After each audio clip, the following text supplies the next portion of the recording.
درسبك دا ام بخيراتنا همو ميوان بريز سرانسري عراقي وهريم كردستاني هروها ميوان بريز جروج آواي كردستاني وباكور وروج هلاتي سوريا بريز بدران تشياكور جيجيري هفسروكا مجلسا جيبجيكار يا باكور روجهلات سوريا هروها سوزدار فرماندارا هيزن سوريا ديمقراطيك هروها منذر احمد نافندا روجافا يالي كولينين استراتيجي بدسبك دا سيم ابانيلا سيم جاري مي جرينج هنا هر مجارك ما في اخافتني 15 دقيقة بشتي تمام كرنا بريزان درجي گفتگو ودبه چه پرسن وهبن يا مداخلة وزيدي 3 دقائق نبه دسبك دا مجارة يكمين نافندا روج آوا يالي كوليني استراتيجيك نرلسي هاتا دام زراندين لقامشلو بديروك 2012 دشاغي هبون شاغا عفريني هاتا دام زراندين بيستو ددي مها 2014 لما خابن پشتی داگر کرنا تركيا هاتا سكناندن شاغاوي دويمين لباجاري حسكي دبيست وحيشتي 2006 شانزدا هاتا دا مزراندن اف نافندا حيشت بشوي هنا جوان بشانا بش ليكوليني بش اناليزا سياسي بش استبيانا انكيتان وبش تيكليان وبش ارشيفي قالك تشالاكيه وان وليكوليني وان هابون لها هري جرينج ضد حصالة 2019 فورما ان بدولتي الشر دجي داعش بو مجاروا دبنا بنشانا زحمتين قوتين بيش ياما بشتي روخاندنا داعش يا جغرافي وديمنك جري خستنا داعش وتفقري نوين لهريمي نونري نافندا روج آفا يالي كولين استراتيجيك بريز منذر أحمد فرمو. السيدات والسادة الحضور، تحية طيبة. بداية يسمن مركز روجافا للدراسات الاستراتيجية الجهود التي بذلت في سبيل عقد هذه المنتدى الهادف إلى صياغة رسالة بليغة وتوجيه نداء إلى الرأي العام بخصوص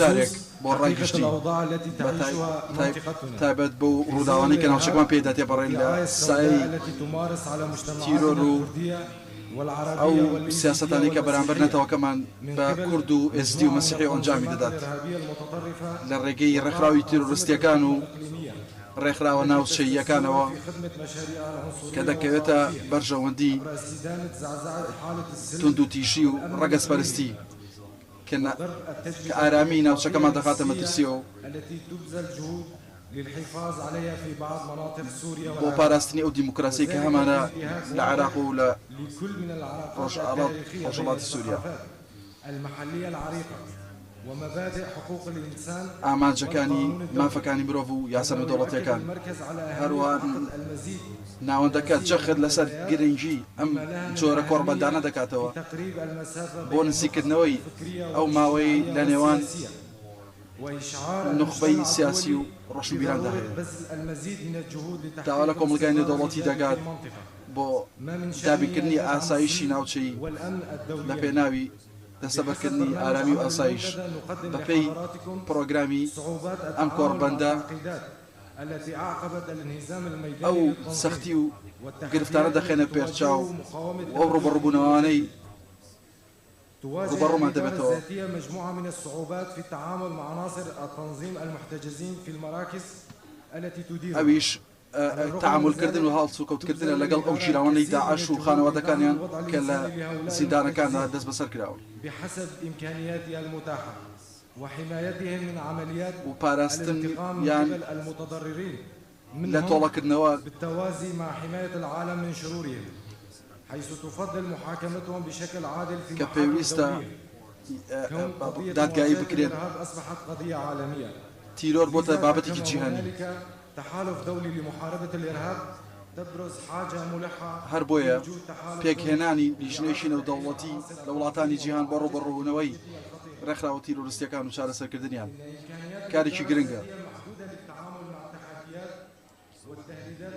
ئەو توانانەی کە بەڕێوەبەراتی خۆسەری هەیەی لەگەڵ لە ڕوبەڕووبوونەوە و لە کۆنتڕۆڵکردنی زیندانەکانی داعش و پێویستی بە دابینکردنی سەرچاوی دارایی بۆ کۆنتڕۆڵکردنی ئەم زیندانیانە لە ڕێگەی داخستنی سنوورەکان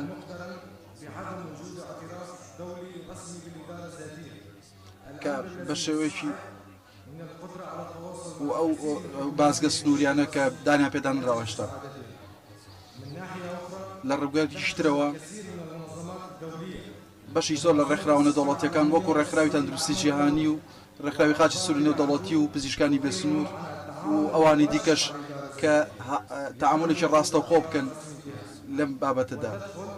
من بوابة النظام إلى المنطقة ولم تقدم شيئا مفيدا للتعامل هیچ شتێکیان پێشکەش نەکردو بە شێوەیەکی سوود بەخش لەم بابەتەوە جگە لە هەندێک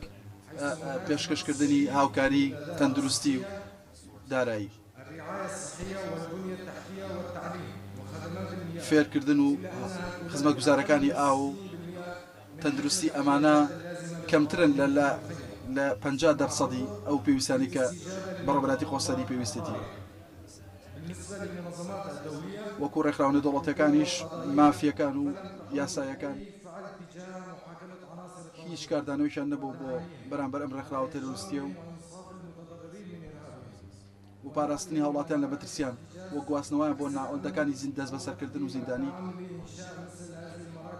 یاخود پێشکەشکردنی هاوکاری بۆ ڕێبەراتی خۆسەری لە ڕوبەڕوونەی ئەم كذلك زیندانیاندا من المفروض و أن پێویست بوو تقدم الدعم المستمر لمراكز كهاوكاري إعادة بردوام هبيت. التأهيل المحلية بۆ ئەو ناوەندانی کە دووبارە تێکەڵکردنەوەی زیندانیەکان بە کۆمەڵگا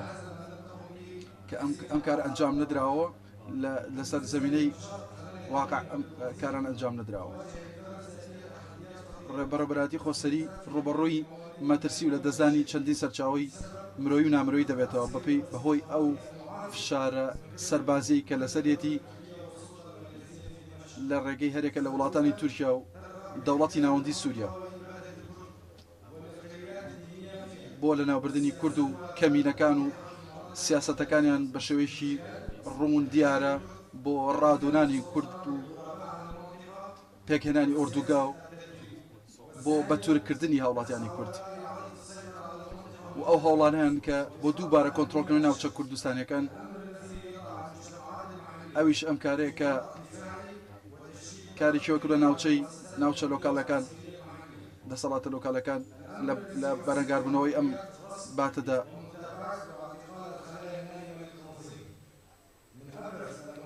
لە دیارترین ئاماژەکانی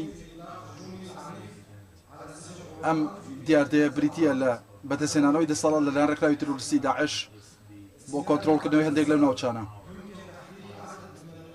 دەتوانین هەندێک خاڵ دیاری بکەین کە بە شێوەیەکی سلبی کار دەکاتە سەر بەڕێوەبەراتی خۆسەری بۆ تەعاملکردن لەگەڵ ئەم باسەدا یەکەمیان کەمی توانای مادی بۆ دروستکردنی ژێرخانی وەکو زیندان و مخەیەم و گرفت لە دەستەبەرکردنی بابەتە لەو جستێکیەکان لە بازگەی کۆچەر لە کەمی تواناکان لۆکاڵەکان بۆ تێکەڵکردنەوەی هاوڵاتیانی داعش وەکو منداڵ و دەست بەسەرکردنەوەکان و سێهەم دانەنان بە خۆبەڕێتی ڕۆژهەڵاتی سووریا و پێشکەشەکەنی دادگایشی نێودەوڵەتی لەسەر ئەم بابەتە.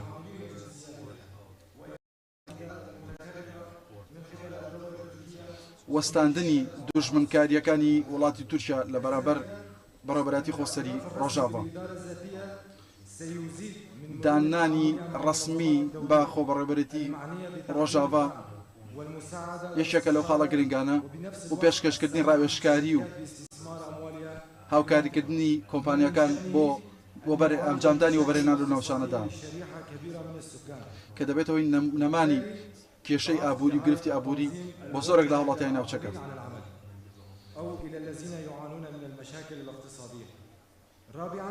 خاڵی چوارەم بەردەوامی جموجڵەکانی ڕێکخراوی تیرۆریستی داعش دژمنکاریەکانی تورکیا لە ئۆپۆزیسیۆنی سووری لە حاڵەتی بوونی ئەبوبەکری بەغدادی و ئیبراهیمی قوڕەیشی لە ناوچەکانی ژێردەستی دەسەڵاتی وڵاتی سووریا. بسبب إحجام العديد من الدول الإقليمية على التعاون الاستخباراتي بەهۆی مع الإدارة الذاتية گرفت دروستکردن لە الأمنية لها دروستکردنی گرفت لە دروستکردنی پەیوەندی دیپلۆماسی و استراتیژی چارەسەرکردنی ئەم گرفتانە کارێکی زۆر گرنگە بۆ پێشکەشکردنی کۆشش کە لەو پێناوەدا دەستەبەر دەکرێت و دوورخستنەوەی شەڕی تیرۆریستی ڕێکخراوی داعش. بالعودة إلى مبادئ الأخلاق التي تتمتع بها ثقافاتهم العريقة واحترام حقوق الإنسان والڕێزگرتن لە مافەکانی مرۆڤ و ئامانجەکانی داد و دادپەروەری.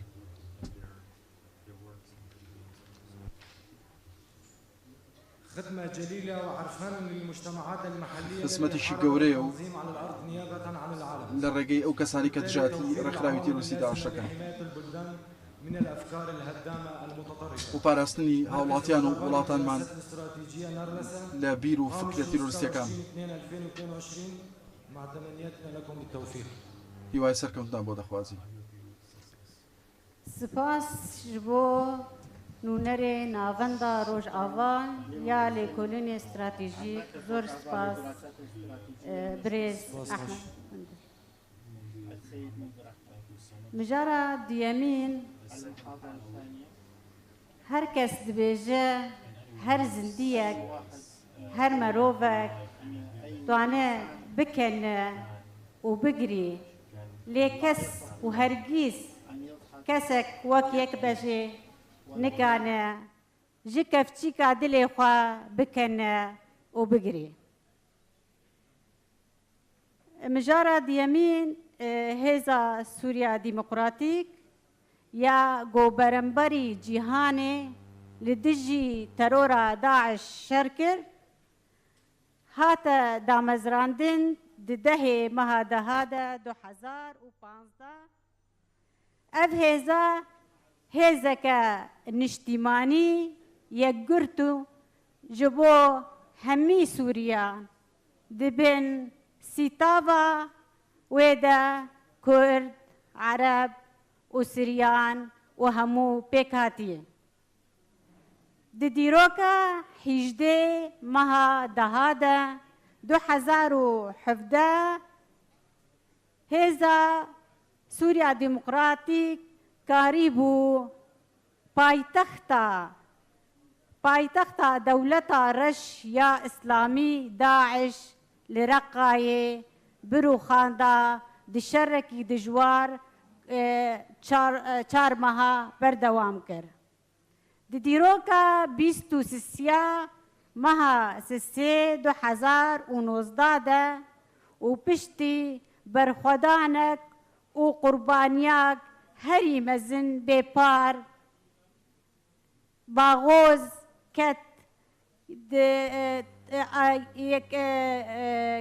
kela herî dawî a Daeş û ya herî talî a hefsa صناعة بو د 15 مها يكيدا 2020 ددادا لباجاري حسكيدا بشتي برخدانك بهم بار وشهيد بيستو يك شهيد هاتن قرباني وبشتي حفتيا كيدا ديسا هيزا قسدي كانيبو حفصة صناعة كنترول بك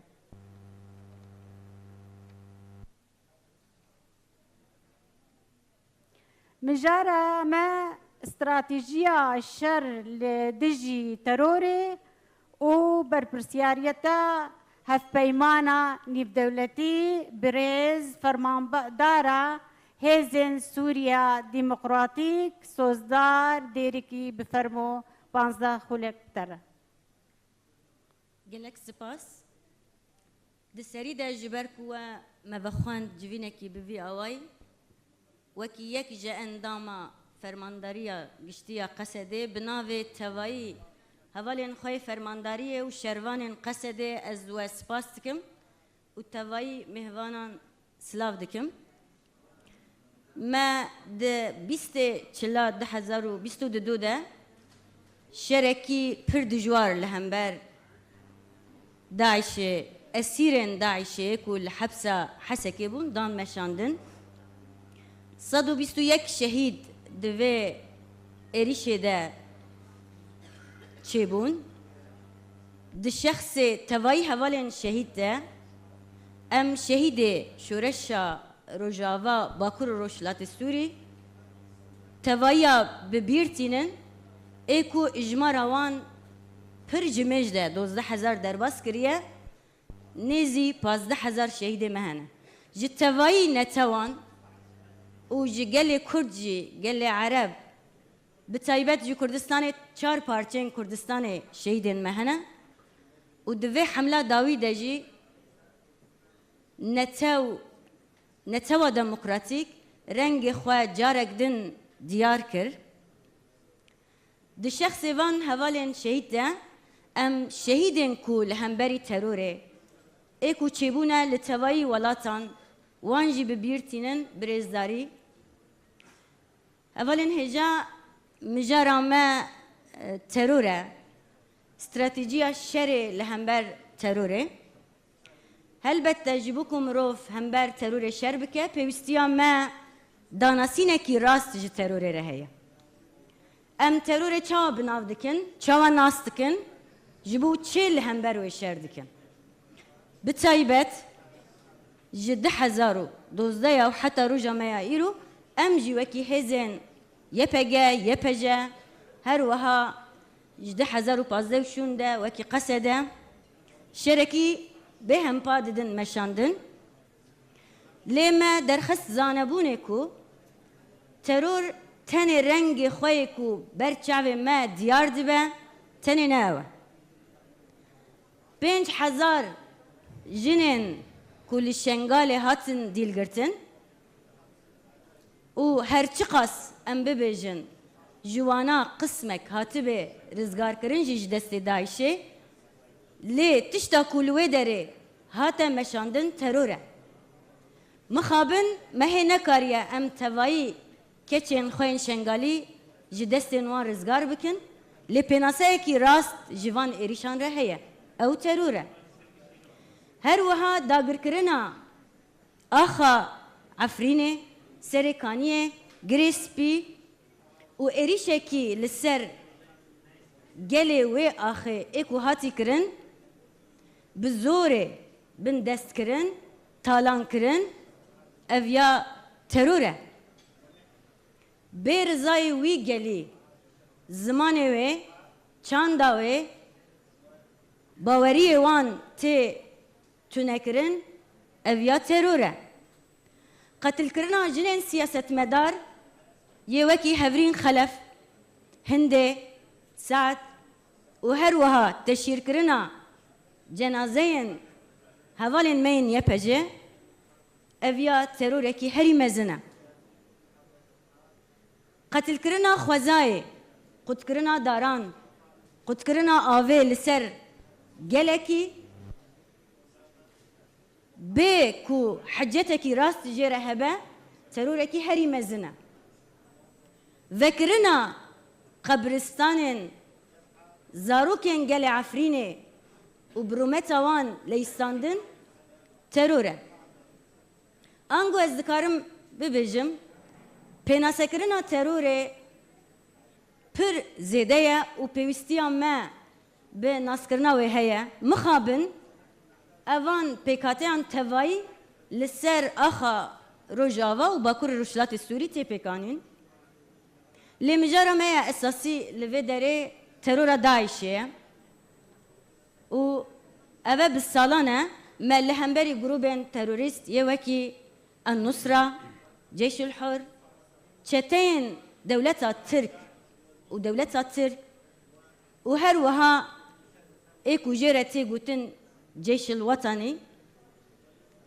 û li hemberî Daişê bi taybet şerekî bêhempa hate meşandin. Wextekî bi qehremanî bi stratêjiya xweparastina rewa li ser axa Bakur û Rûşhilatê Sûrî Rojavayê Kurdistanê de evana tevayiyan hatin meşandin. Ji ber wê ihtiyaca me ya ku em bizanibin fedakariyekî gelek mezin li vê axê hate jiyan kirin. Herî dawî wekî ku tê zanîn êrişa li ser girtîgeha Hesekê bû ya Sînaa, girtîgeha Sînaa. Li wê derê derdorê 4000 zêdetir dilên Daişê di wê girtîgehê de dihatana girtin. Êrişekî bi plan ev e çend car bû hem temşîtên ku li ser hepsê dihatan kirin çêdibû ji aliyê hêzên me yên Qesede û hêzên ewlekariya hundirîn. Her wiha planên ku hatibûn çêkirin bi dehên cara hatin binxistin. Di bîstê çilê de êrişekî din ê dijwar hate jiyan kirin li ser vê hepsê û em dikarin bibêjin ji bo Daişê eger ku bi ser biketa ji bo wana îlankirina xilafeta xwe ya cara duyemîn bû. Lê bi qehremanîya hevalên me yên hêzên leşkerî, hêzên me yên hundirîn û her wiha hevkariya gelê me yê ku li bajarê Hesekê jiyan dike wekî hêzên xweparastina cewherî me karî ku em vê êrişê bibin bixînin. Qehremaniyekî mezin bi salan tê kirin, bedelên pir mezin tên dayîn lê vaya dîtina wê di nêrîna me de hêjî kêm e. Gelo wekî hêza Qesede, wekî gelê Bakur û Rûşhilatê Sûrî, wekî rêveberiya Xweser bedelên bi çi awayî bêhtir lazim in ji bo ku em bibêjin hewcebîna me ku dunya alem vê bibîne û bizanbe ku li wê derê zafatiyên ê alîkariyê heye. Di mijarê dîlan de, di mijarê kampan de em wê difikirin ku bi tenê hiştina rêveberiya me, bi tenê hiştina hêzên me yên Qesedê heye. Ji aliyê tevayî hêzên navdewletî, tevayî însanên hiqûqnas, tevayî însanên ku ji bo azadiya gelan baweriyan ji bo ziman, ji bo çand şer dike û pê bawer dike, hêviya me ew e ku herkes vê rastiyê daha kûrtir bibîne, alîkariya xwe jê re xurtir bike û van fedakariyan daha zêdetir werin dîtin. Bi rastî zêdetirî 12,000 dîlên Daeş ê ji netewên cuda aniha di girtîgehên dibin kontrola Qesedê de ne. Vana em dikarin bibêjin serê sedê zêdetirî bîstê wê hemwelatiyên dewletên biyanî ne. Her wiha serê sedê bîstê wê zêdetir jî hemwelatiyên dewleta Iraqê ne. و این ماین نسبه مایی جی همولاتی سورینه بلکی جی دولتین جدا جدا داعش حکوم کر و ایریشکی لسر آخن ما لسر روشلاتا ناوین هاتا چیکرن ویا محکمه کرن ویا ناس کرن ویا دیتن ارکامه تواییانه دخوازم ماج وکی هزین لشکری جی کو یان توایی دولتین برپرسیار پیونده دار یعنی ای معنی بکاربن اسیر خو بگرن لگل خو دادگه بکن یان جی محکمه کی ناف دولتی لروشلات باکور و روشلات سوری وره لدار خستن و وان دیلانا ورن دادگه کرن و آریکاریا هری مزن جبو ریوبریا خسر جبو هزن ما بوی آوایی به هر وها انسان کل قامپانجی جیان دکن قامپا هول قامپا روش همولات خبر وان ده برپسیار دیتن وی باری پارکرین گرینگه جاردن ام بوی باور دکن کو ام بهوره بگیجن نقاشکی انجامکی راست و سرکفتی جوی جوینه و بگیجن گلک پیشنومه آن یکو ام بکاربن تیدا برسف بدن دیسا جبرکو و مبخاند و جوینه بهویا سرکفتن و انجامن خورد سرکفتن دخواست سپاس بو فرماندارا گشتی یا هیزن سوریان دموکراتیک سوزدار دیرکی پنالا سیمین ریوبریا خواسر ریوبریا خواسر خونک هر کردکی بو به تایبت و هیویا هر سوریک بو جبو خلاص کرنا جه سیستما ناوندی ریوبریا خواسر لروج آوا دی دیروکا 2014 هات دامزراندن لی پشتی فرابوناوی جغرافی به دیروکا هفته نه 2018 ریوبریا خواسر یا باکر و روجهلات سوریا هاتا راگهاندن لی بتوی زحمتی و پیوستن سینوردار ریوبریه کانی بو ده 7 ساله ده زیده 7 ساله ده گلک تشت بسر بخستانا جوان تشتی هری گرنگ گری بستا جواکی پیمانا جواکی و خالا هری سریکی تیدا هفسروکیا هفسروک آگو جن کاریبو لکیلکا میر دق همو قادان دا جیخوا بگره چه لأنجمانا عسكري وأنجمانا ريفبري هروها دقلك روشادة بيشكد دواري پرورده دا بدهان هزاران ماموستين زمان كردي هاتن آوا کرن هروها سه زانکوین هاتن آوا کرن و جوان زانکویا عفرینه هری پیشکتی بو لی مخابن پشتی داگر کرا دولتا ترکی هاتا گرتن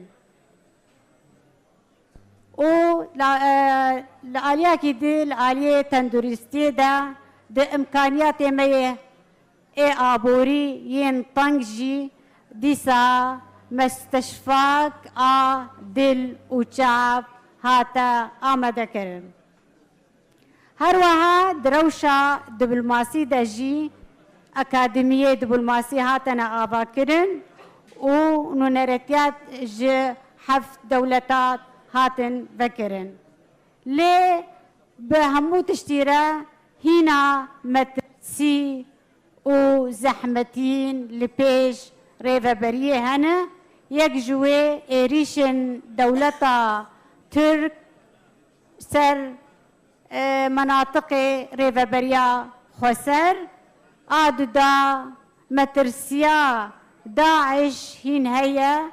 erê coğrafiyen hata dorpêşkirin lê hîn ew mijiyê got pê ew dewleta hatî avakirin hîn maye hîn bi hezaran jî him girtiyên Daeş û him zarokê wan û malbatê wan li Rojavayê dibin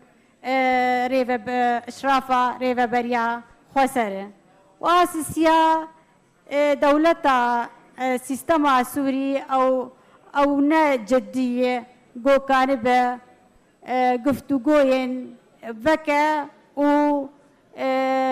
deriyê çareseriya siyasî ji bo hemî Sûriyê çare bike.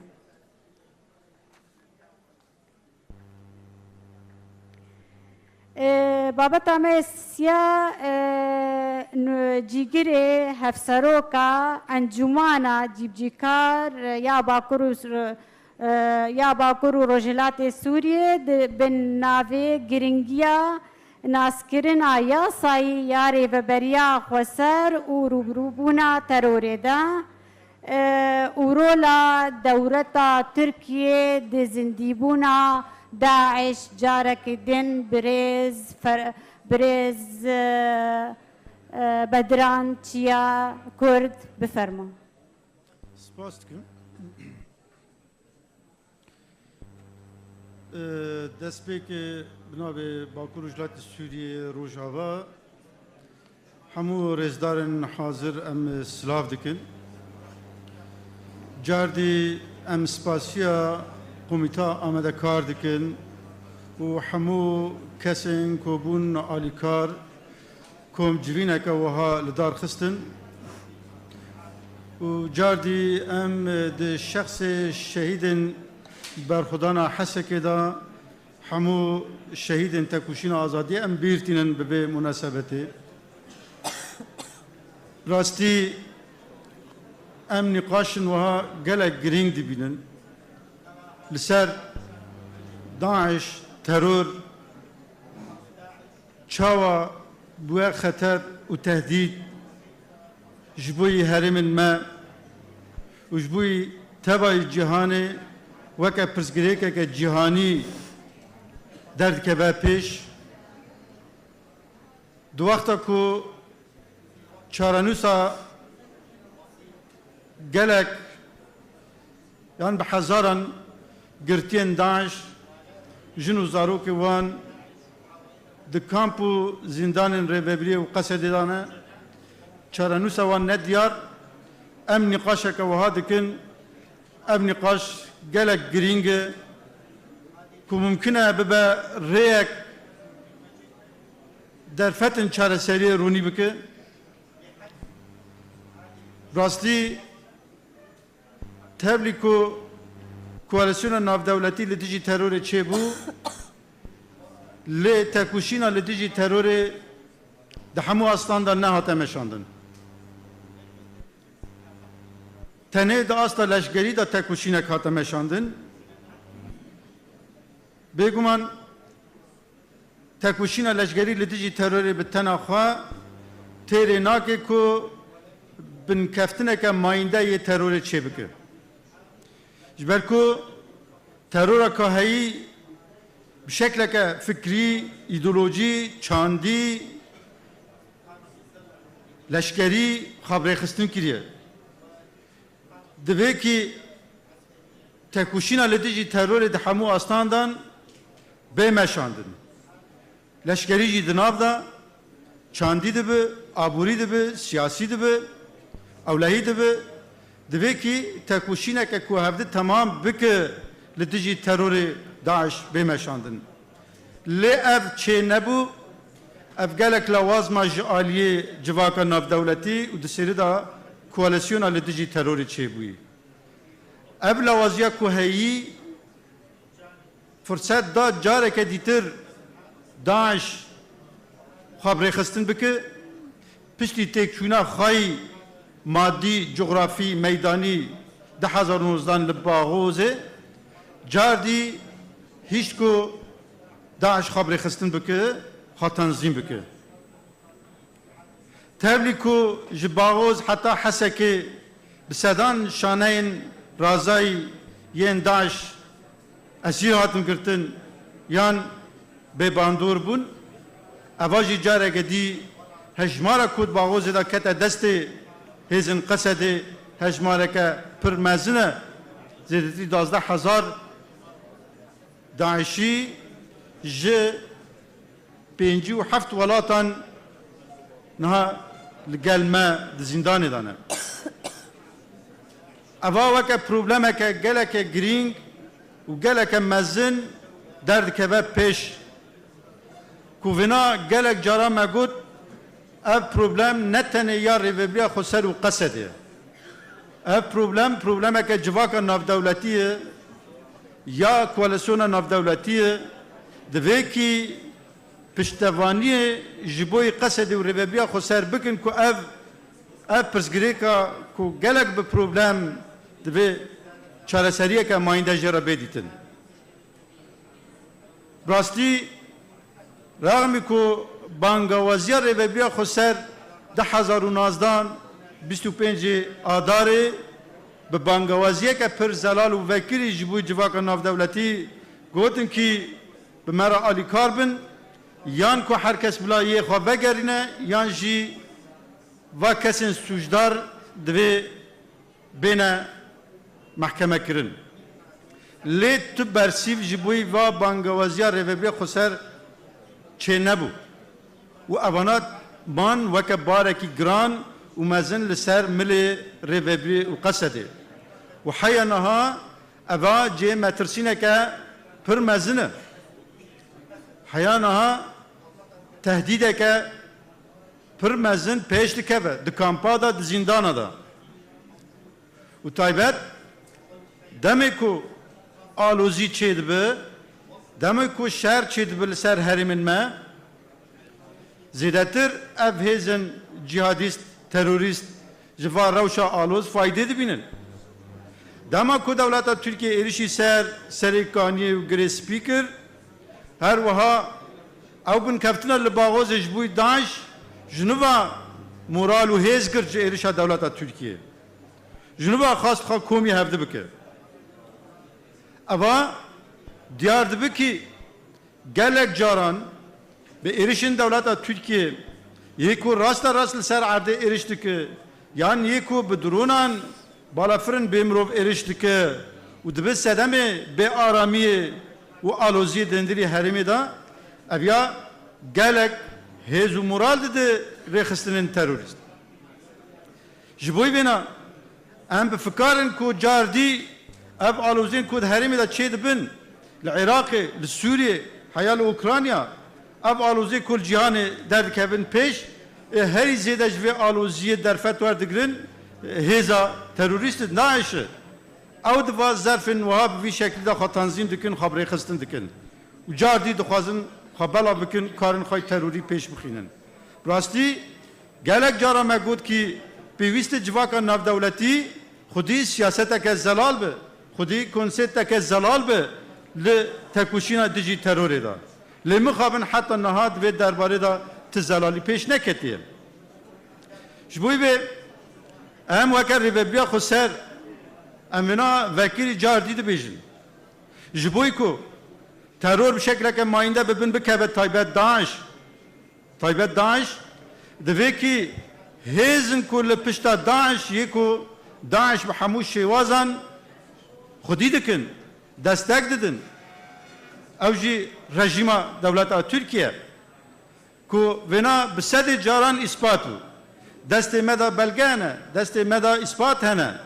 که چاوا 100,000 زیده تر بیانی داعشی در باسی سوریه و عراق بود ریکا ترکیه را هر وها حیانی واروجن داویه که تی اثبات کرن که ایرو هریمن که دولت ترکیه داگر کرنی جه ادلبه عفرین سرکانی گرسپی بنا هرمن بأولاد جبوي داعش وتروري قالك باين بلند اي قائد الوهات من قتل كرن اي بايا بلند يه داعش الوهات من قتل كرن هر وها جبهة النصرة حزبي اسلامي تركستاني وجروب وها يكود لستا تروري دانا افحمو دهري من داغر كيري يا دولة تركيا دا تينا ديتن وكا كود ديار دب كود دولة تركيا جاردي دخازي تايبت هرمن روجاوا كردستاني وكا عفرين بكا هرمن وكا افغانستان چاوا جروب جهاديست دا هاتن پرورده کرن و هاتن رخصتن کرن بفي شوازي دخازه و هرمانا وگرنه بکه کامپ بکه جین پرورده بکه کو لوه داره و گروپانا کوم بکه و جور دا دست پی بکه کار و خباتن خواهی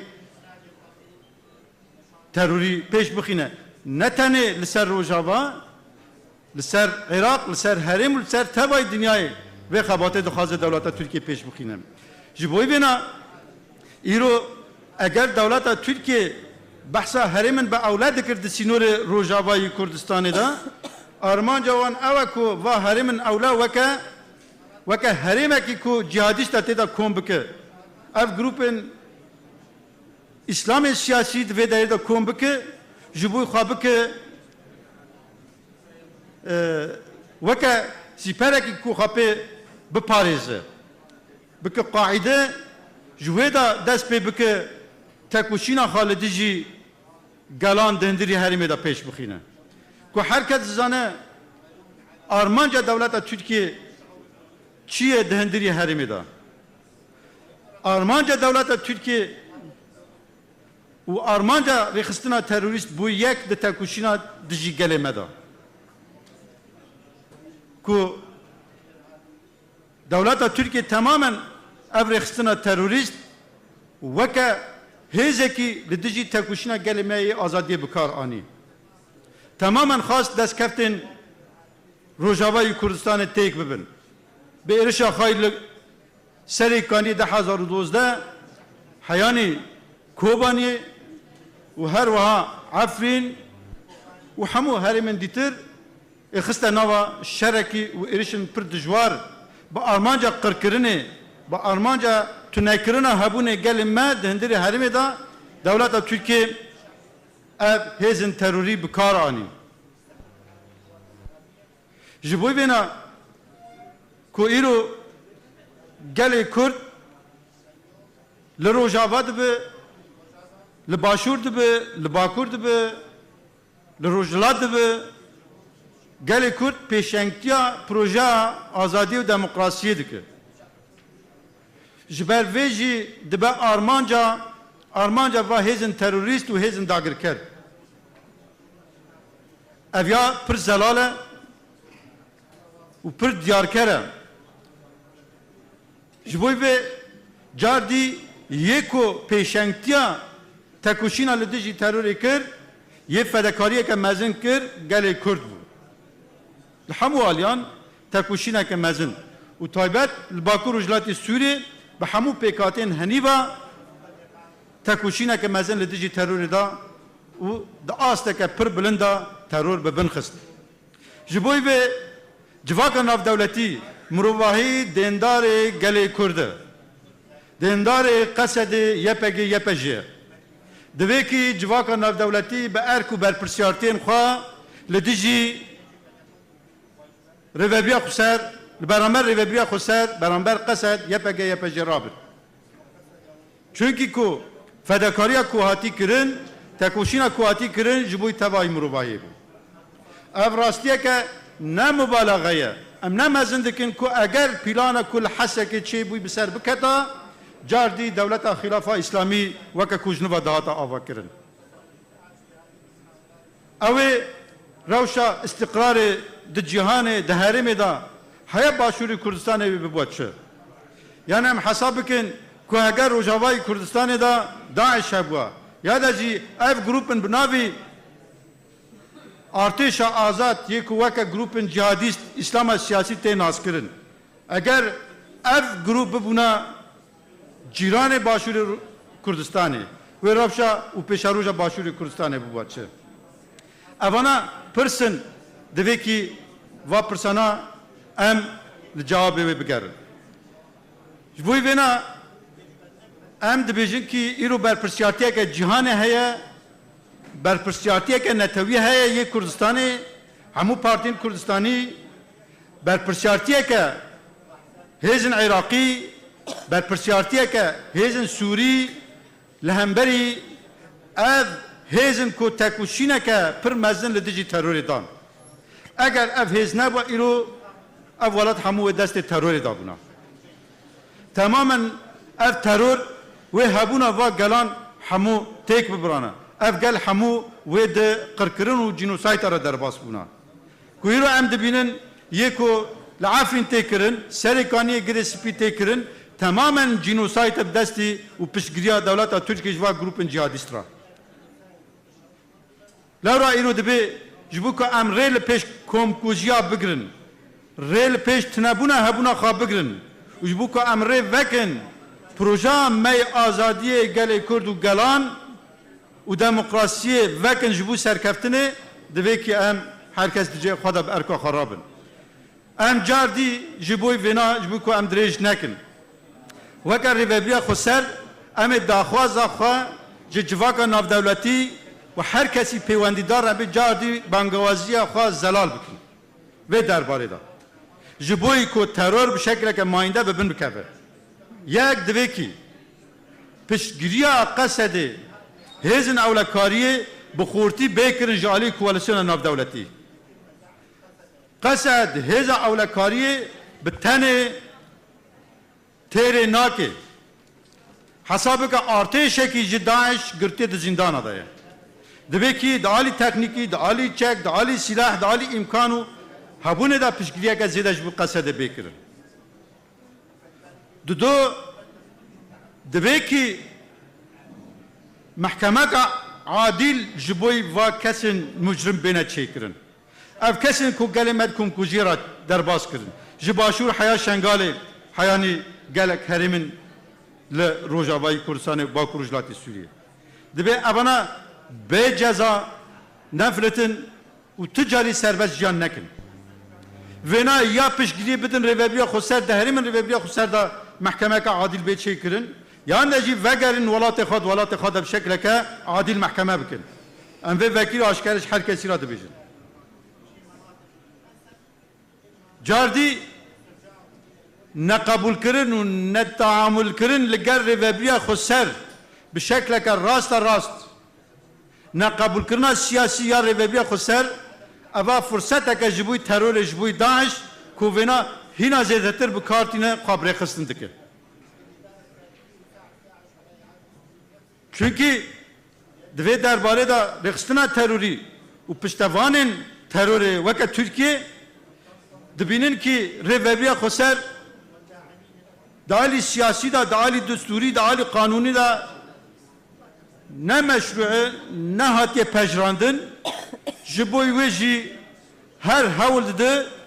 dali siyasi ve diplomasi da revebriya khoser texe tecridi kes piştevaniya revebriya khoser nekir و بویناجی بشکل که خوزایی پشتوانی ترور زیده دبه جبوی ویجی جاردی ام دبیجن مدام تکوشینا لدیجی ترور دو دنیای دا تکوشینا که مشروع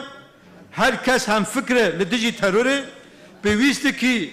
تیکیلی اتفاق داینستاندن لگل همو کیان و ریخستنن کل دیجی ترور تکوشین دکن وکر ریبریا خسر دبه کی اوجی مشروع به لسر ویجی خاباته که بریک و پیک و پر زلال بیمشاندن جاردی دا آلی آبوری دا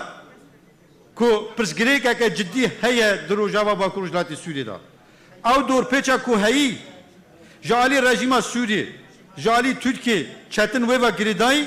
اف دور پیچا دهلی کی گلک پرسگری که جیانی دهندری با کروجلاتی سوری دا چه ببین اف جد به زمین و بنگه جبوی که ترور خالصر به برخستن دکه خلقه دنوا رخستنی دا بجی دکه بوی پیشت وقت تک بری ادیتر اف دور پیچ اف جزاین آبوری یک هنی لسر هرمن با کروجلات سوری بین را کردن دری بین وکردن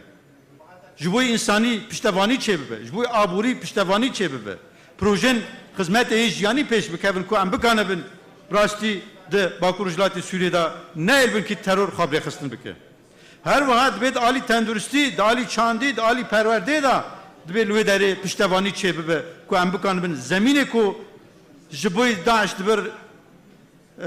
هبون ام وی زمین جهول راکه جاردی یه هری گرینگ داخواز و بانگازیه ما او هیزن کو پشگیری دادن ترور سرده دولت ترکیه او رژیم حساب بپرسیم کسن سوجدارن کوچاوا د دیروکه دا د بن ناوی هنک والاتا پشتوانی دا ترور وقت مداخله افغانستان هاته کرن مداخله سر رژیم صدام هاته کرن د بن ناوی پشتوانی ترور دا ایرو پیوست رژیم ترکیه جی حساب جبه پرسین همو صدمن قرکرنه و مزنبونو گرکرنه ترور دندریه هریم دنیای دا مزنکرنه اسلام سیاسی و گروپن جهادیست دولت ترکیه برپرسیاره حیانی که رژیم سیاسی دو ترکیه دا حساب جه نه پرسین نمکنه ترور تک بچه دبی بنا herkes veya ki bizanı be ulusal veya ki ji servakt be em bawarım tenzani le muhabın bercavandin siyasi dinabere hezandan nabere devletandan dehli ki red de terör xamazın bike dve derbare da bercavandiye hebeşe hamu gelan hamu dünyayı eğer tekbirine teröre dve ki ام لسروینا به اتفاق که ماینده هفبش لتجی ترور دحمو اصلاً کار بکن و بخابتن جبوی وینا جاردی بوا نیرین می کرد من خواستم بواره پارو بکن و ام گلک سپاسیا و دکن و ام شکر و سپاسیا خواهد بود تا بعد خواستن سلاو ریز جاردی سپاس بو برز بدران چیاکر جگری هفسروک انجمان جیبجیکار یان ریوبریا خسر و باکور روجهلات سوریه میوانن برز آنا درگه پرسیوه هبن یان جی مداخله کی کرد هبن امید پیشی ده ناوه و بنوسینن هر کس گو ناوی خود نوسینه و آراسته کیجا بریزه دکجی ناوی دست نشان بکه فرما روشن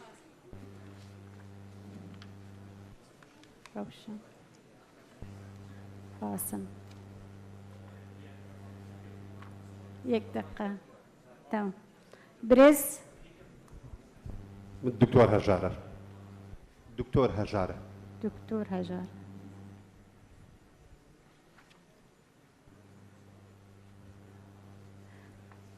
دكتور شيرغو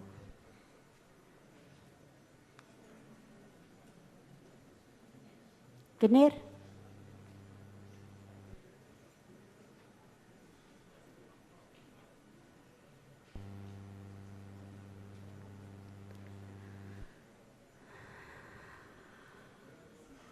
أبو بكر هلادني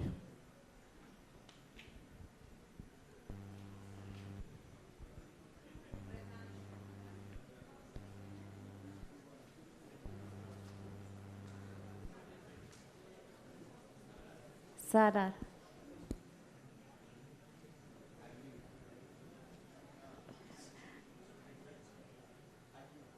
حكيم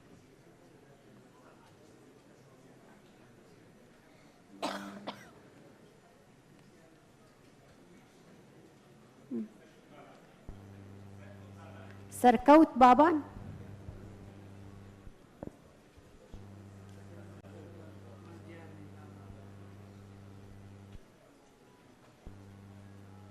لا باش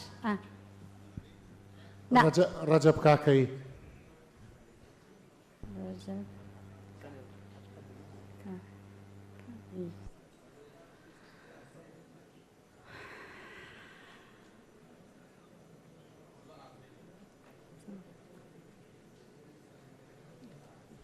برز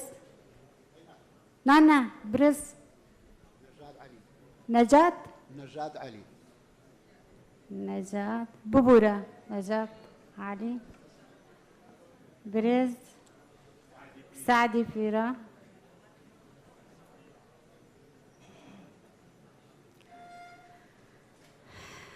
فرمو آزاد علي كاسمعوا فرمو عطا نعم عطا عطا كسكي ديتر معه فرمو هاوجين هاوشين هاوجين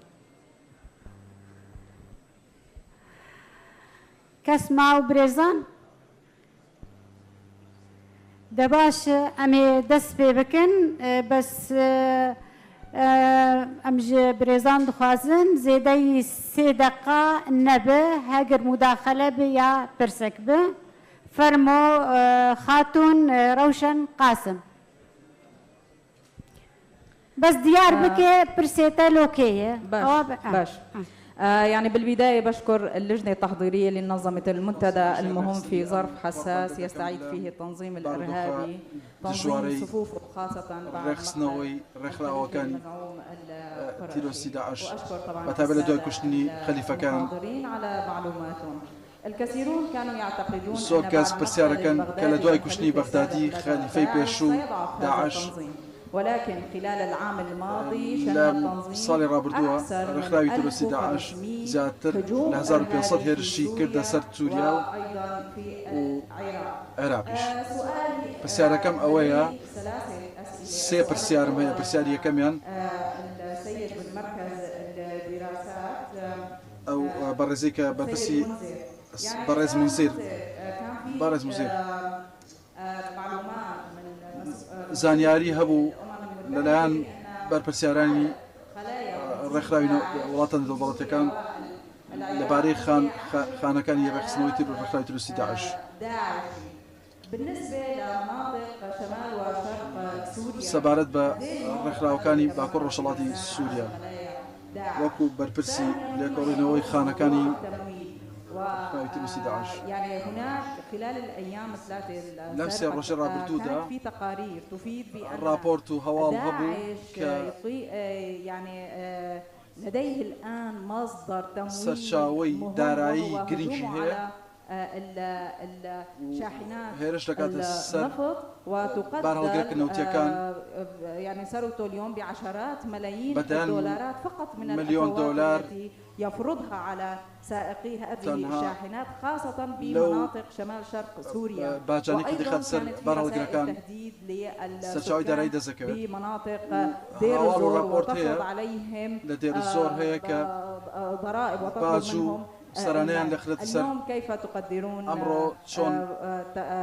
أموال داعش باري داريو سرشاوي داري داعش شون الله سنجان سازدار يعني أنت تحدثتي بأن هناك أكثر من 20% من أسرى لدى قوات سوريا الديمقراطية هم من العراقيين واليوم هناك يعني العراق يطالب بهؤلاء الأسرى الدواعش لما لا يتم تسليمهم إلى الجانب العراقي هل أنه موضوع الإعدام الموجود بقانون العقوبات العراقي هو يعني هو السبب هل رجل أو ياساني كتابته بقانون السيدارداني عراقي ياخذ شتشديك وهروا برسالكم يعني كيف تقيمين علاقات قصد الاستخبارات لقال هو الجريو العراقي أو الجري عراقي فهمت كان نشونه السالي برس شيا دعواتان بو رخصني دادگاه كينو دولتي بۆ زیندانیەکانی داعش يعني هي محتومة بالفشل، خاصة أنها مرتبطة بموضوع پێشبینی دەکرێت فەشەل بهێنێت الذاتية. طبعا بەهۆی بەڕستنی ناساندنی بەڕێوەبەری قورسەری ئێوە داوای استعادة تلك البلدان لهؤلاء الأسرى گێڕانەوەی ئەو زیندانیانە کە لەلایەن وڵاتانەوە تحقيق هذين الأمرين. ما هي الخيارات المتاحة أمامكم؟ وشكرا. ئەو ئەو بژاردانە چینکە لە بەردەستدان لەو بارەوە. سوپاس.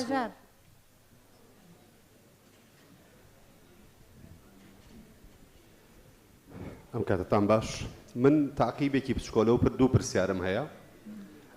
پرسیاری یەکەم ویان لەگەڵ تعقیبەکەم بۆ هەواڵ مونزیرە. هەواڵ مونزیر تۆ لە ناو گوتنی خۆتا گوتت ئیعادەتە تەهیل. باشە؟ بەس من پێم وانییە ئەم فکرامە هزری تون ڕەویە، فکری تون ڕەویە. داعش فۆرمێکی شکلی دەرەوەی لەو زدەکارم بە کەرمانجی شتەڕا دەنکەم بەس من حەز کرد هەواڵی من تە گوت ئەم وان جارێکی دێوان چێکە وان بزەفرە لە ناو جڤاکێ بە تو زانی مەسەلە تیۆریزما نێودەوڵەتیە مەسەلەیەکی هیزرە فکرە نەبەز لە ئالیەت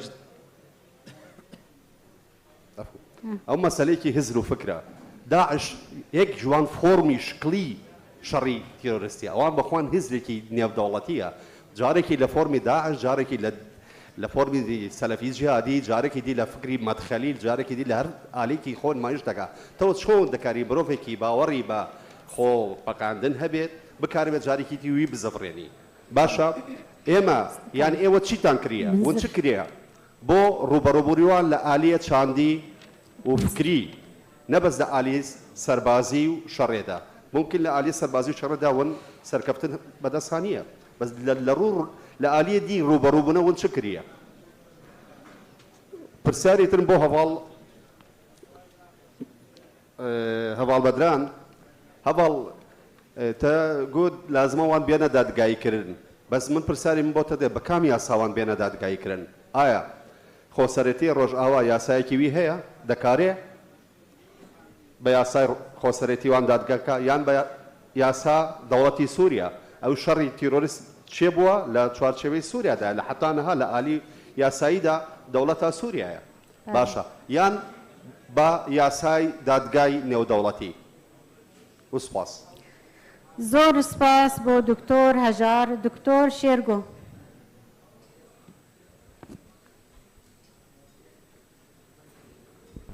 زۆر سپاس دەستان خۆش بە من بابڵێن دوو پرسیار و لەگەڵ یەک دوو تعقیبی بچووک هەر یەکێک لەو هەواڵانە بە تایبەتی هەواڵ بەدران ئەگەر جواباتەوە یعنی ئەوە بە ئێمەتان نەوت با بڵێن چارەنووسی ئەم دیلانە چیان بەسەرێ ڕاستە داواکەن دادگایی بکرێن یا دادگایەکی نێودەوڵەتی هەر وڵاتێ بیان باتەوە بۆ خۆیان یاخود لەوێ دامەزرێنرێ بەڵام بەپی خوێندنەوەی ئێوە کە ئێوە لە واقعەکان لە واقع حاڵەکان چیان بەسەرێت ئەوی تریش بۆ ئەو هەر دکتۆرە ژاریش تقریبەنەوەی وت کە ینی بە قەنەعاتی منیش ئەو جۆرە لە بیرکردنەوەی تون ڕەوی کە خۆی ینی بڕای بە خۆتەقانەوە و بەوە هەیە ئەی ناڵێم مستەحیلە بەڵام نزیک لە مستەحیلە کە تۆ بتوانین جارێکی تر بێنیتەوە ناو کۆمەڵگا وەرچەنەوە هەر ینی وەکو چۆن خۆتان بڕواتان پێێتی کە بەو جۆرە بەڵام چی کراوە بۆ ئەو مەجالەش ئەوەی کەتری کە بە بڕوای من ئێمە بە ئەزمموی خۆمان ینی ئێمە لە ئەوە کاک سالاریش لێرەیە لە ساڵی 2014 بڕیاری ژمارە 24مان دەرکرد لە پەرلەمانی کوردستان بۆ ناساندنی خۆسەری خۆبەڕێوەبەری کە نوێنەرایەتی هەبێت لە هەرێمی کوردستانە تۆ بێنە لە بەرچاوی خۆ ئێستا تەنها لە شاری سلێمانیە ئەم نوێنەرایەتیە هەیە یعنی تا ئێستا لە هەولێر ڕێگە نەدراوە نوێنەرایەتی بکرێتەوە ئێمە میلەتەکەی خۆمان یاخود باڵێن ئەو قیادە سیاسیە با نەڵێم میلەتەکە ینی ئەو قیادانەی کە ئێستا لە هەرێمی کوردستانان و کە موسساتی ڕسمیان بەدەستەوە لە هەرێمی کوردستانە ئامادەنین ئەم ئاعترافە بکەن ئامادەنین ئەم دانپێنانە بکەن تەسەورەکەی لە باسانی کۆمەلگای نێودەوڵەتی ئەم دانپێنانە بکە من بۆ مێژووەمەوە شتێ بڵێم کە مووسڵ لە دەی شەش کۆتایی پێهات دەی حەوت سەرۆکی ئەو کاتی هەرێم و سەرۆکی پارتی دموکراتی ئێستاکە هاتە پەرلەمانی کوردستان. ئێمە زۆر بەڕوونی پێماوت یەک شوێن کە لە دوای مووسڵەوە پەلامارە درێت شنگالە. ئێوە ئەگەرەتانەوێت شنگال بپارێزن ئەبێ لە ئێستاوە مشوری بخۆن لەبەر مەسەلەی ئۆل، لەبەر مەسەلەی ئاین، لەبەر مەسەلەی جوگرافیای منتیقەکە. یعنی لە دەی حەوتە ئەمەمان بە سەرۆکی هەرێمی ئەو کاتە و سەرۆکی پارتی دموکراتی ئێستاکەوت بینیشتمان دوایی شنگال چی بەسەر هات. بۆیە بە بڕوای من پێش هەموو شتێک دەردە گەورەکە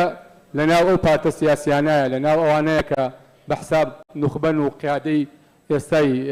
دۆزی کوردیەکەن کە بە دڵنیایی بەلاڕێیا ئەبن. یعنی ئەمە یەکێکە لە مشکلە هەورە گەورەکان کە لە بەردەم ئێوایە کە ئیشی لەسەر بکەن و چۆن ئیشی لەسەرەکەن. من بۆ خۆم تەمەناکەم دقەیە زووتر نییە دامەزراوی ڕسمی لە هەرێمی کوردستانە ئەو بڕیارانە جێبەجێ بکەن، سنوور هەموو ئەوان ئاعتراف علاقات لە هەموو ڕوویەکەوەی کە تۆ باسی کردووانە. ئەوی تریشی حەزەکەمەوە ئەوەش ئەو وەڵامم دەستکەوێت کە بە بڕوای من ڕەنگە چارەسەری هەر ئاساسی ئەوە بێت کە ئێوە بە تایبەتی ئیداری خۆسەر لەگەڵ لایەنەکانی تریش ئەوەی کە خۆتان پێتان باشە، ئەوەی کە خۆتان بەلاتانەوە گونجاوە بۆ ئایندەی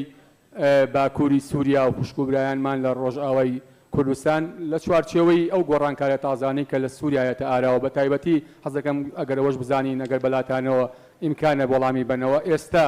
ئەو پەیوەندیانە لەکوێیە لە چوارچێوەی لەگەڵ حکوومەتی سووریای ئایندا یاخودەوەی کە دەستورە نووسرێتەوە.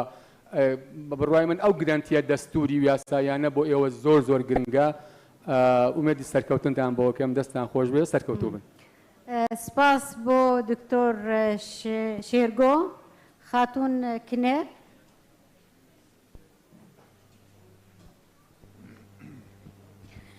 ئەم کاتتان باش بەڕێزان، دەستان خۆش بێت. من کنێر عەبدوڵڵا نووسەر و سەرنووسەری کۆفاری تەوار. من تێبینیەک و پرسیارێک و پێشنیارێکم هەیە.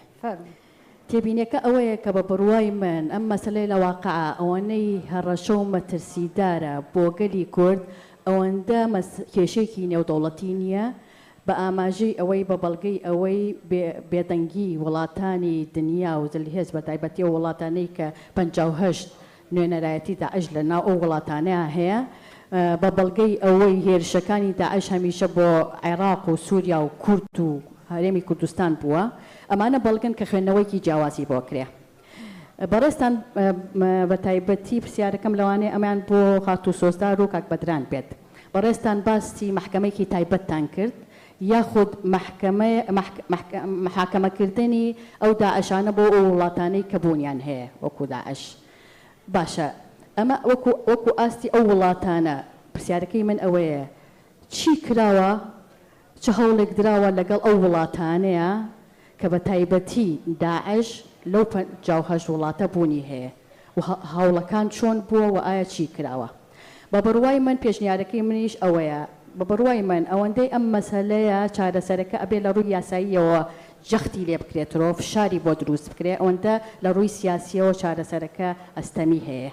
لە ڕووی یاساییەوە ئەوەیە کە چۆن بتوانرێ قوربانیانی دەستی داعش کە سوکاری شەهیدانی کە زیان لێکەوتۆکان ژنانی شنگال بە گشتی ئەمانە چۆن بتوانن سکاڵاکەر بن لە ڕووی یاساییەوە ئەو مەلەفانە بجوڵێنرێت بۆ ئەوی بتوانرێ لە ڕووی یاساییەوە لە ئاستێکی دادگایەکی باڵای نێودەوڵەتیایە هەر وڵاتێک لە وڵاتانی کە بوونیان هەیە کاریگەری و فشار دروست بکەن. ئەمە لە ڕووی یاساییەوە پێشنیارێکە کە پێویستە بە هەند وەربگیرێ. زۆر سوپاس و کاتێکی خۆش. زۆر سپاس بۆ خاتون کنێر. هێویدارم تۆزێک بێدەنگی هەبێ لە پاش بەر ئەف مژارە گرنگە دەبێ ئێمە تۆزێکی ئاگاهدار بن. برێز ئەبوو بەکر فەرم.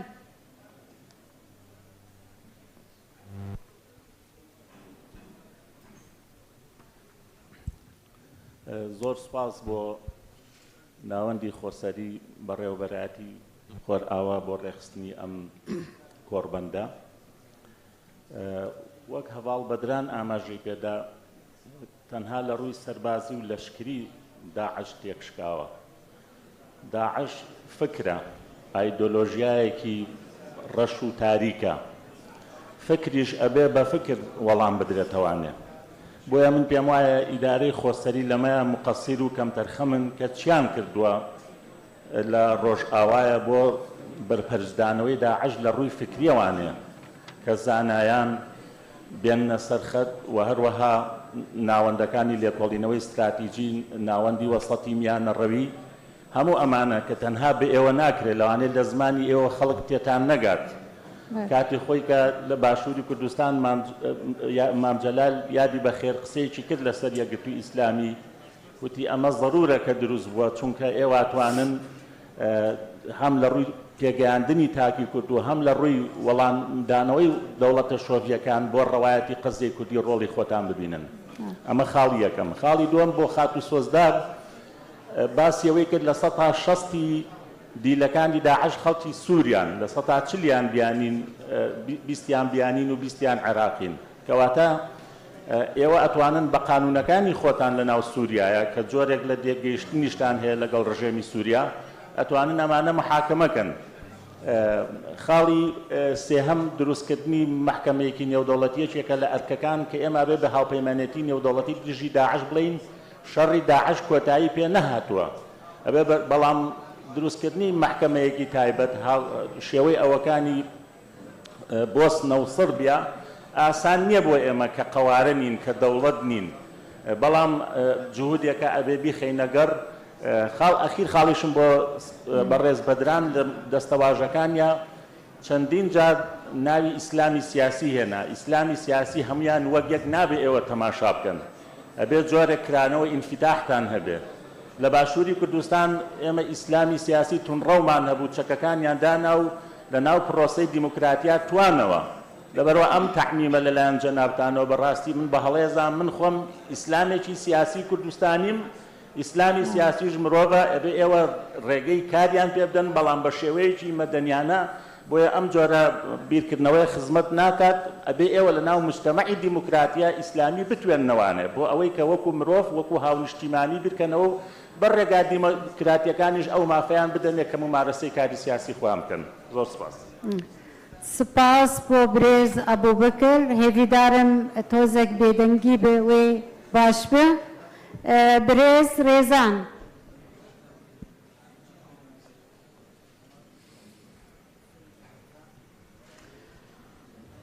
بەیانیتان باش. من ڕێزان شێخ لێر پەرلەمانتاری خولی پێشووی پەرلەمانی عێراق و پارێزەر بە تەئکیدی تەبەن دەستخۆشیتان لێ یەکەم ئەم مەسەلەی داعش و بەڕەنگاربوونەوە و چارەنووسی دیلەکان خۆی لە خۆیان زۆر ئەساسە و زۆر گرنگیشە کە ئێستا حالیان من تەوەقع ئەکەم بە تایبەتی لە لای ئێمە لە باشوور ئەم مۆزوعانە هەر لەسەر ئاستی عێراقیش تقریباً داعش بەس تەنها بە مستەڵەح بەکارەهێنرێ نەک بە عەمەل ئیشی لەسەرکەی چونکە ئێستا حالیان داعش لەگەڵ زۆر احترامم کەوتۆتە ناو هەموو ماڵەکانەوە عەقڵ و فکری داعشی بە تایبەتیش بۆ ئێمەی ژنان ئەو دەرگایە کرایەوە کە جارێکی تر ئەو حیزبە سیاسیە تەقلیدانەی کە لەسەر ساحەی سیاسین ئەو ئەفکارانە قبولکەن بۆ ئێمەی ژن بەداخەوەیڵم. من یەکێک لە مەسەلە ئەساسیەکان کە ویستم قسەی لەسەر کەم مەسەلەی مناڵەکان بوون کە باسییان کرد لە ناو زیندانەکانە یاخود لە ناو کەمپەکانە کە ئەمانە چەنە تەئسیری گەورەیانە بێ یعنی ئەو خۆتان لە ناو ئەو جێگایانن و ئەزانن کە چەنێ مەشاکی لە گەورەکانیان هەیە بۆ مستەقبەلی ئێمە. و مەسەلەیەکی تری ئەساسیش کە ئێمە کاتێ باس لە ژنانەکەین کە دیلە بن کە اختصا بکرێن کە ئەگیرێن لەلایەن داعشەوە کە گەڕانەوە چەنەها مناڵ دروست بوو و ئەو مناڵانە و مەسیری ئەو مناڵانە هەتا ئێستا هی ئەو دایکانش کە هەتا ئێستا کە ئەمە مەسەلەیەکی ئەساسیە هەر زۆر ئیهمال کراوە ئەتوانم بڵێم بە هیچ شێوەیەک باس لە مەسەلەیە ناکرێت. ڕاستە ئێمە ئەگەر باس لە خۆمان بکەین لە عێراقا ڕاستە شێخی زیدیەکان قبوڵی کچەکانی کردەوە بەڵام هەتا ئێستا قبوڵی ئەو مناڵانە نەکراوەتەوە لەبەرەوەی قانونێکت هەیە قانونەکەت پێت هەڵێ هەر مناڵێ لە دایک بوو کە خۆم پەرلەمانتار بوومەوە کاتەیە هەر مناڵێ لە دایک بێت ئەو مناڵە بە ناوی باوکیەوە بێ و مناڵە ئیسلامە بێ ئێمانە هەموو زەرەرە بۆ ئینسانیە دەگەرێمە با باس لە مەسلەیەکی تر نەکەین باز لە ئینسانیەت بکەین ئەمانە ئیشی لەسەر کرێ قسەی لەسەر کرێ کە مەسلەی مهمە کە مناڵێک کە لەدایک بوو بێ کە هیچ تاوانێکی نییە ئەم مناڵەکە لەدایکە بێ دایکێکی هەیە دایک بە هەر وەسیلەیەک ئێمە کچمانەیە 6 جار خۆی سوتانووە بەس لەبەرەوەی مناڵەکەی ببینێتەوە ئەمانە هەموو مەسەلەن کە ئێمە قسەی لەسەر بکەین وەکوتم دەستخۆشیتان لێکم بەس ئاخر نقطەکەمەوێ قسەی لەسەرکەم ئێمە باس لە نەتەواکەین باس لە حیزبە سیاسیەکانەکەین بەڵام بەداخەوە کە بینیمان لە شنگالە ئاڵای عێراقدا جارێکی تر دانرا حیزبە سیاسیەکان هەنێکیان پێی دڵخۆش بوون لە جیاتی ئەوەی کە ئێمە دڵمان خۆش بێ هەر کەسێک بێ کە ئێمە باس لەواکەین کە هەرێمێکمانەیە و هەرێمەکەمانە بێ هی هەمومان بێ ئەوێ دڵخۆش بین بەوەی کە ئاڵای لایەنە کوردیەکان لا ببرێ و ئاڵایەکی تر دابنرێ و پێی دڵخۆش بین تەمەناکەمە مەش مەسەلە بێ و قسەی لەسەر بکرێ زۆر سپاس بۆیەوە سپاس بۆ خاتون ڕێزان برێز سالار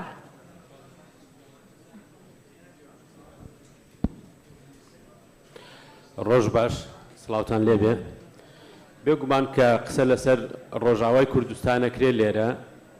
ڕۆژاوای کوردستان دەستکەوتێکی مەزنی گەلی کووردە تایبەتمەندی سەرکەوتنی ڕۆژاوای کوردستان لەوەدایە کە خوێنی کورد لە هەر چوار پارچەی کوردستان ڕژا بۆ ئازادبوونی ڕۆژاوە ئەم ناسنامەیە لە هەموو ناسنامەیەک بۆ گەلی ئێمە لە ڕۆژاوای کوردستان گرنگترە کە هەمیشە لە بەرچاویان بێ بۆیە سەرکەوتنەکانی ڕۆژاوە لە باشووری کوردستان زۆر بە گەورەی ئەنرخێنرێ و هەمیشە خەڵکی باشووری کوردستان چاویان لەو ڕووداوانەیە کە لە ڕۆژاوای کوردستان ڕۆدەن چونکە جۆرێک لە تایبەتمەندێتی هاتۆتە پێشەوە کە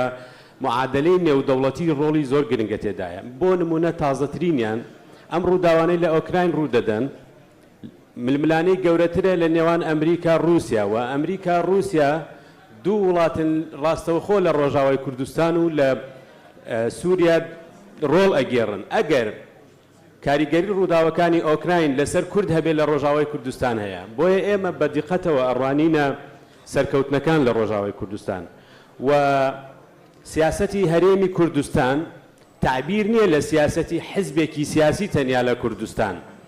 و حکوومەت و پەرلەمان تعبیر نییە لە هێزێکی سیاسی لە کوردستان لە مامەڵەکردنی لەگەڵ ئەزمموی ڕۆژاوای کوردستان ڕۆژاوای کوردستان ئەو ئەزمونەیە کە هەرێمی کوردستان لە پەرلەمانەکەیە وەکو یەکەم دەسەڵات لە دنیا دەسەڵاتی خۆبەڕێوەبردن ئاعترافی بە خۆناساندنی ڕۆژاوای کوردستان کرد و پەرلەمانی کوردستان بڕیاریدا پێشمەرگە بچێتە کۆبانێ بۆ بەشداریکردن و هاوشانیکردن لەگەڵ شەڕبانان ئەم تەلامحا ئەم پێکەوەیە پێویستە زۆرتر پەرەی پێ بدەین ڕووداوەکان وامان پێڵە کە کورد ئەبێ پشتی زۆر بەخۆی ببەستێ بە هیچ تەحالوفێکی دنیا نەبەستێ ئەو ئەزمونەی لە ڕۆژاوە هەیە بە دیدی ئێمە زۆر باشە کە زۆرتر پشتی بەخۆی بەستەوە و لەناو ئەو هەموو تەلبەندی بەرژەوەندی نێودەوڵەتیە توانێتی سیمایەکی جوان پیشامدانی مەسەلەی ژن لە ڕۆژاوای کوردستان ئازایەتی ژن لە ڕۆژاوای کوردستان شەرەفە بۆ هەموو دنیا بۆ ئێمە چۆنوانە بێ حتمەن وا ئەبێ من تەنها یەک تاقیبم هەیە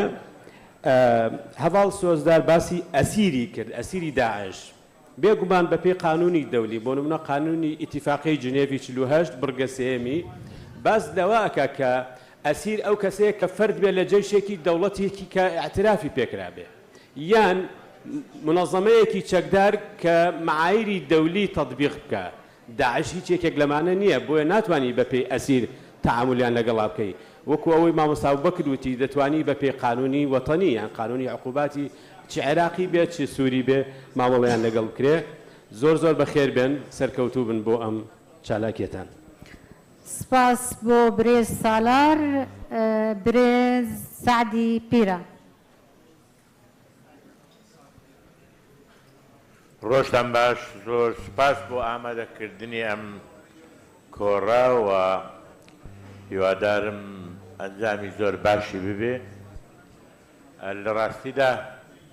من پێم وایە مەوزوعی ڕۆژاوا ئێستا بووە بە بەشێکی زیندوو لە دڵی هەموو کوردستانیەک و شەڕی داعش و ئیرهابیش لە هەمان کاتدا بووە بە بەشێکی زیندوو ئێستا لە هەرێمی کوردستانی عێراق بەلایکێ من نەزانم زۆر کەس لەبەر خۆشەویستیان بۆ کچان و کوڕانی کۆبانی و شەڕوانانی کۆبانی مناڵەکانی خۆیان تازە دەبن ناوێن لە ناوە کۆبانی و زۆر کەسیش هەیە مناڵەکانی خۆیان ناو لێ ناوە میلان بەو چەکەی کە بەو موشەکانەی کە شەڕی داعشی پێکرا لە هەرێمی کوردستان لێرە بۆیە من پێم وایە هەم تەئیدی کوردستانیان بۆ ڕۆژاوە و پشتگیریان لە ڕۆژاوە مەبەستنەوە بە مەسەلەی هەڵوێستێکی سیاسی لە حیزبێکی معەیەن یا دوو گوێ لە مستی هێزێکی وابەستا بە هێزێکی تر ئەم مەوزوعی ڕۆژاوە مەوزوعێکە لە وجدانی هەموو کوردستانیان و خەڵک بە هەموو توانای خۆی شەڕیان هاوکاریان دەکا شەڕیان لەگەڵ دەکا و ئەوەی کە سالار وتی خوێنی هەستێ چارپارچە لە ڕۆژاوا بەیەکەوە لە شەڕی دژی دژمنانی ڕۆژاوا ڕژاوە و ئەوە خەندەقی هاوبەشە لە ئێستاش و لە داهاتوشدا مەسەلەی شەر داعش ئەمە نازانم ئایا چەمکی دیل بەسەر داعشدا بەکارهێنانی دروستە دروست نییە داعش تاوانبارێکە لە کاتی ئەنجامی تاوانەکە دەستگیر کراوە لە شەڕی دوو هێزی نظامی نییە یەکێکیان لە شەڕەکە شکابێ و گیرابێ بەڵکو تاوانبارێکە مجرمێک کە نانیزامی لە هیچ عرف و قانونێکی دەولی جێگای نابێتەوە لە کاتی ئەنجامی تاوانەکەی دەستگیر کراوە پێویستە برێ بۆ بەردەم مەحکەمە سزای خۆ وەرگێ بۆیە دیل ئەو کەسەیە کە ڕەنگە لە نظر هەندێک کەس حەقیبی لە نظر هەندێک کەس ناحەقیبی و ئەو چەمکە لەسەر داعش پێم وایە لەسەر داعش پێم وایە دروست نییە بۆ ئێمە لە ڕووی عەسکەریەوە لە باشووری کوردستان لە ڕۆژاوای کوردستانیش لە ڕووی عەسکەریەوە داعشمان شکاندووە ئەوەی کە ئێستا ڕوئەدا یا ئەوەی پێشتر ڕووی داوە داعش وەکو ڕێکخراوێک نییە داعش چۆن دەتوانی مەسەلەن لە مەسافەی 1000 کیلۆمەتر لە عێراق و ئەوەندەش لە سووریا ئیدارەی جەبهەکان بدە ئەوە ئیشی هەموو دەوڵەتێش نیە 75 دەوڵەت لە دنیا 2 ساڵ زیاتر مەشغولی داعش بوو ئێستا ئەگە پێمان وایە ئەوە وەزیفەی خۆسەریە لە ڕۆژاوای کوردستان کێشەی داعش چارەسەر بکە ئەوە نام شەڕی ئێوە نییە ئەوە شەڕی هەموو دنیایە ئەوانەی کە بەشداری ناکەن لە بێغیرەتی و بێجورئەتی بەشداری ناکەن لە ئەو شەڕی داعش و کۆتای هێنان بەو شەڕی داعش شەڕی داعش لە ڕووی عەسکەری و کافینە ئێمە لە پێشترێش قاعیدە شێندرا زۆر هێزی کە شێندرا بەڵام پاش ماوەیەک کە زیندوو دەبنەوە ناو لە خۆیان دەنێن بۆیە پێویست ئەگە بمانەوێت شەڕی داعش بکەین هەموو دامەزراوە هەواڵگریەکان ڕۆژنامەکان مزگەوتەکان مەکتەبەکان هاوکاری یەکتری بکەن بۆ ڕیشەکردنی ئەو بیرۆکەی کە هەڵەدنی باسی کرد ئەبێ ئەم بیرۆکەی داعش هەڵبژێندرێت نەمینێتی ئیسلامیشی ناشرین پێش ئێمە پێش هەموو عیلمانیەکان پێویستە ئیسلامیەکان بەجواب بێن بۆ دیفاعکردن لە خۆیان و بۆ ئەوەی جاروبار ئەو تۆمەتێک کە ئەو پێی ناخۆش بوو ئیسلامی سیاسی بەوە ڕەش دەبێتەوە کە شەڕی داعش ئیعلان کرد نەک بە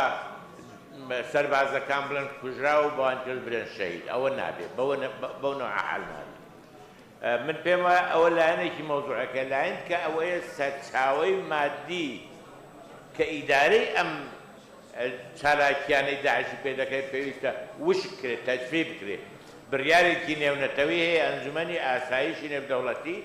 لە زمانی شەڕی قاعیدا و لە ئەم بڕیارە دراوە بۆ وشکردنی سەرچاوەکان و حیسابی بانکی و ئەو سەرچاوانەی کە نەک پارە ترانسفێر دەکەن پێویستە لێ بکۆڵدرێتەوە لە کێ دێ چەندە بۆ چۆ ئەچێت و غەیری ئەوەش ئەم پێم وایە ئەوە دەبی لێ بکۆڵنەوە ئێستا بۆ ئەمە لە بەزەخت ئێستا 4000 5000 لە زیندانیەک لە ڕۆژاوە ماونەتەوە بۆ دەبێت لە عەفرین بارگای تایبەتی نووسرە و ئەو هێزانە هەبێت ئەوە دیارە هێزێکی دەوری لە پشت ئەوانەیە و هێزە دەولیە ئەم ئامێرە وەکو چەکێکی تر بەکاردێنێ بۆ فراوانکردنی دەسەڵاتی یا گێڕانەوەی ئیمپراتۆریەکەی کە لە تاریخدا محکوم کراو لە بین چوو. ئێستا کە ئێمە پێویستە هەوڵی ئەوە بدەین کە کۆمەلگای نێونەتەوەی بێتە سەرقەت بە تەواوی بۆ نەقلکردنی ئەوانەی کە هەرچی وڵاتێکە بنێتەوە بۆ ئەوەیە یا ئەگەر مەوزوع مەکانی وەکو محکەمەی نورنبێرگ محکەمەیەکدا بدرێ ئەوانە بەیەکەوە لەلایەن ئەو محکەمەی نێودەوڵەتی سزا بدرێن سزاکەشیان ئەوەیە کە بەوەی کە خۆیان بڕوایان پێ بەو شێوە سزا بدرێن. مەسەلەی ترک گرنگ هەیە پێمە ئێستا ڕێزان خان باسی کرد مەسەلەی مناڵەکان ئێستا 400-500 مناڵ هەیە لە هەرێمی کوردستان لە باشووری کوردستان هی ئەو داعشانن کە کچە ئێزیەکانیان هێناوە تا ئێستا مەسیریان معلوم نییە کەس بە خۆیانەوە ناگری ئێزیەکان قبولیان ناکەن و هیچ دامەزراوێکیش نییە ئەو بڕیارێک کە پەرلەمانی عێراقدای نزانێک دابنێ و مدیرێتێکیان بۆ دروست کرد تا ئێستا بە شێوەیەکی باش جێبەجێ نەکرەوە. من پێم وایە ئەوە مۆزوعێک کە ئەگە بمانەوێ ئیعادەی تەئهیلی ئەو هینانە بکەین ڕەنگە هەندێک لە باوک و باپیرەکانیان قابلی ئیعادەی تەئهیل نەبن بەڵام ئەو مناڵانە گوناحیان نییە ئێمە بیان خەینە بەردەستی ئەم درڕندانت بۆ تەربیەتدان و کردنیان بە تاوانباری گەورە. ئەوەی کە من ئێستا کە ویستم لە خانم سۆزدار بپرسم ئەویش ئەوەیە کە باوەڕ ناکەم ئێوە بەتەنێ بنێ ئێستا ئەکەیت کۆمەلگای نێودەوڵەتی یان لایەنێک لەو هێزانەی کە لە منتیقان لەسەر خاکی سووریا پشتیوانیان دەکەن بەڵام ئەکەیت ئەوە تا ئەخیر نابێت پێویستە ئەوە هەرچی زۆر عیلاج بکرێت و ئایا لەو شەڕی ئەم سزنی حەسەکە پەیماننامەیەک ڕێکەوتنامەیەک کراوە لەگەڵ کۆمەلگای نێودەوڵەتی ئیتیحادی ئەوروپی یان ئەوەی زانەیەکان بۆ بە دوواداچوون و ڕێگریکردن لە زیندووبوونەوە و تەفعیل بوونەوەی شانە نووسوەکان. زۆر سپاس. سپاس بۆ برێز سعدی پیرە. برێز حەکیم.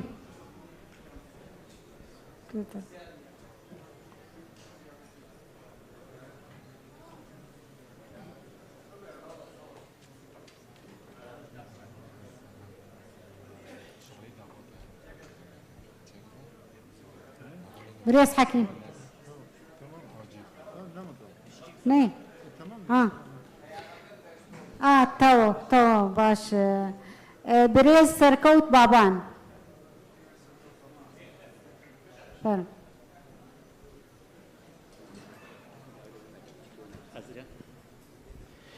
دەستان خۆش بێ دەستخۆشی لە نوێنەرانی بەڕێوەبەرەتی خۆسەری باکوور و ڕۆژهەڵات و بەرەی پشتیوانی ڕۆژاواکەین بەخێر هاتنی میوانە بەڕێزەکانی ژەکەین. ئەوەی ڕاستی بێ چەند تەوەرێکیان وت و زۆربەی زۆری هاوڕێن و هەواڵان شتەکەنم بەس کرد بەڵام من خاڵێکی خمە سەر مۆزوعی محاکەمەکردنی داعشەکان. ئەمریکا و ئەوروپا هەردووشیان استعدادیان هەبوو کە وەریانگرنەوە. ئەمریکا چەند کۆبوونەوەیشی کرد کە ئەم داعشانە وەرگیرێتەوە بەڵام لە کۆبوونەکانە سەرکەوتو نەبوو. ئەوروپا بەگشتی هیچیان استعدادیان نەبوو کە داعشەکانی خۆیان وەرگرنەوانێ. هاتەوە سەر ئەوانی عێراقیەکان بنسبەت عێراقیەکانەوە عێراق ئامادەی خۆی دەربڕیەوە کە داعشەکان وەرگرێت بەس ئەوروپا بڵین هیومن رایتس وۆچ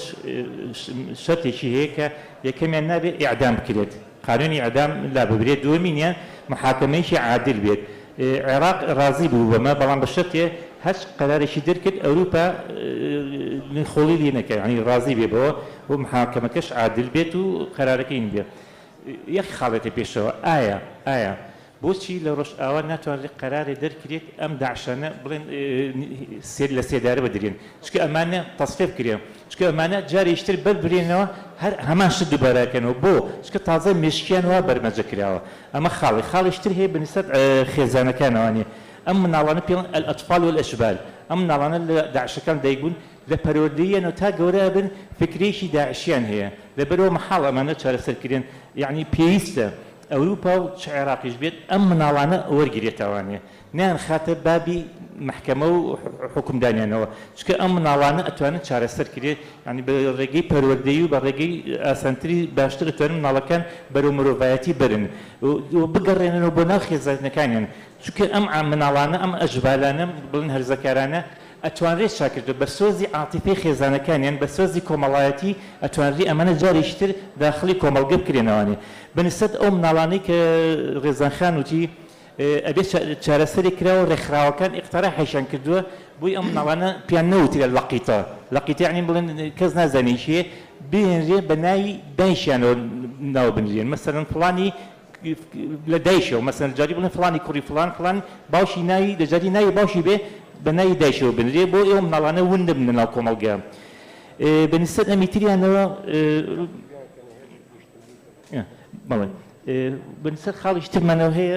ئۆردوگان سیاسەتی تورکیا سیاسەتێکی بەحتی نامرۆڤانەیە دژ بە کوردەکانێکە هەج ڕێگەی بێ بەکاری هێنێ بۆی کە کوردستان لە ناوبەریە من ضمنها موضوعی داعش کە بۆ بە قائیدی گەورەی داعش ئێستا چونکە ئەگەر چەندین قائیدمان سیرمان کرد لە ناوبەران تەنها ئۆردوغان مایەوانێ کەواتر خەتەری ئەوڵ و ئەخی ئۆردوغانە ئایا سیاسەتی دەوڵەتی بۆ بێدەنگە لە ئاست ئۆردوگانە بنسبت کاک